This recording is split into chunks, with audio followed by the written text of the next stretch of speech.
Good dog. Good girl.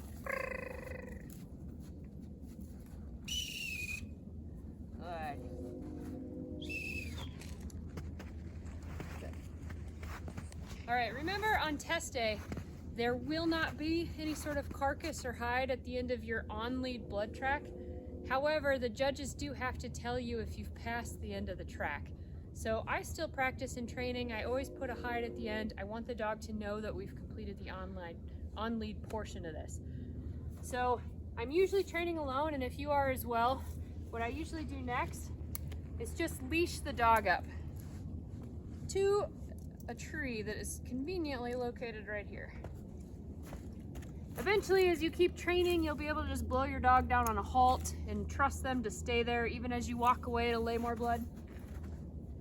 But assume from the beginning that you just want to start with leash them to the tree. All right, ready? Good. Stay. All right, now we're ready to go ahead and immediately lay the Totverwiesen blood track. So when I placed this hide at the end, I went ahead and just left the blood sitting here for me just so I'd have one less thing to carry. So now I'm gonna leave her. She's gonna see me walk away. But again, if you're just beginning this kind of training, the whole point of this is just getting her to learn that often these two subjects occur in this order. So I'll go ahead and lay the blood trail, and I'll leave this hide at the end, and then we'll have her toggle back and forth to finish up.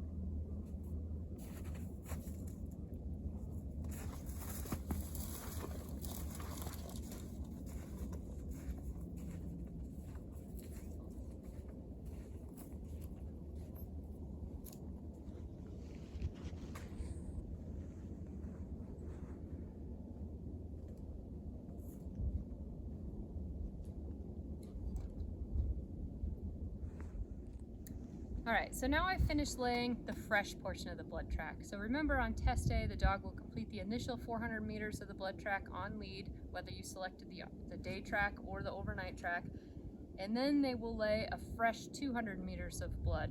So it's good to get your dog in this practice of doing both these subjects in tandem. So she got to watch me walk away and lay that blood trail. On test day, she won't get to see that. There will be 1 to 2 judges that'll go lay the fresh blood, while you'll take your dog and hide them out of sight with the remaining judges and apprentice judges. So for now, we're starting with her leashed here. As you get further in the training, you can go hide her somewhere and then go lay the fresh blood. And really, this doesn't have to age at all. I just made sure that once I laid it, I put my deer hide at the end. I made a big wide arc downwind so that I wouldn't muddy the track with my scent. And it's only just been a couple of minutes that have elapsed, and we're going to go ahead and work this anyway, because again, it's supposed to simulate that you've just jumped a wounded deer out of the wound bed, and now we're going to release the dog to find it using her bringsel. All right, so we'll go ahead and release her from the tree. I'm going to keep her blood tracking collar on, just as another reminder that we're still focusing on tracking in blood. But now I've pulled out my bringsel. A lot of times I'll kind of tap it on top of the nose, just a reminder, we're only going to retrieve this. We're not going to go find bunnies. And then I found that it works best to snap it onto the top part of the heavy buckle on her collar. And then as I let it hang down, I a lot of times just pat him in the chest a few times. It's good to give her the extra reminder. And then we'll start her on this next blood track. Ready? I don't want her to start without the official command. And I'm going to take just a step or two with her to keep her focused on this blood trail. Good, yes. Back.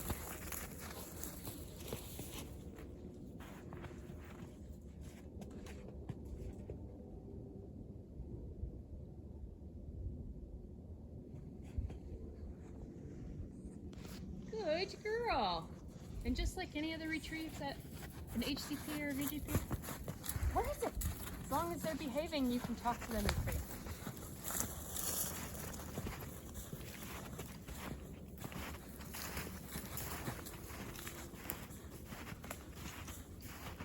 They don't necessarily have to go the full 200 meters to find the carcass each time. They just need to toggle back and forth to lead you. Lisa, where is it?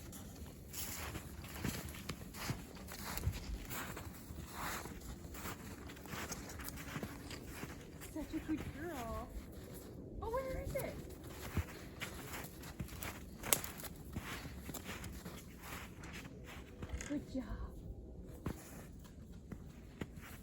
make her come into me. Good girl. Where is it? Yay, you found it! Good girl. Such a good dog. Hey. Good girl. Make it a big deal when they find it. Tons of praise. Such a good dog. Drop. And that's when she can finally drop the bringsel and get her treats. So this was a really short track because we're just combining these two subjects. But the important thing to remember is that you got to force that toggle. On test day, if the dog is out of your sight, you're going to have to stop and wait for them to come back to get you, to continue leading you. So it's so good to get in the habit now. If you can see, I stopped multiple times just to force her to come back to me, to really reinforce that toggling before I let her come back to the hide. But you don't have to train this every single time that you're doing some Totverweisen training, or every single time you do an on-lead blood track. Doesn't mean you've got to do the two subjects together all the time now. I would recommend doing them both together though, occasionally, so your dog gets used to it. And then whichever one that they need more work in, you'll want to obviously do that subject a little more regularly. But again, just make sure you do it every now and then so the dog gets used to finishing that on-lead blood track, receiving some praise and some reward, and then continuing on to the Totverweisen work.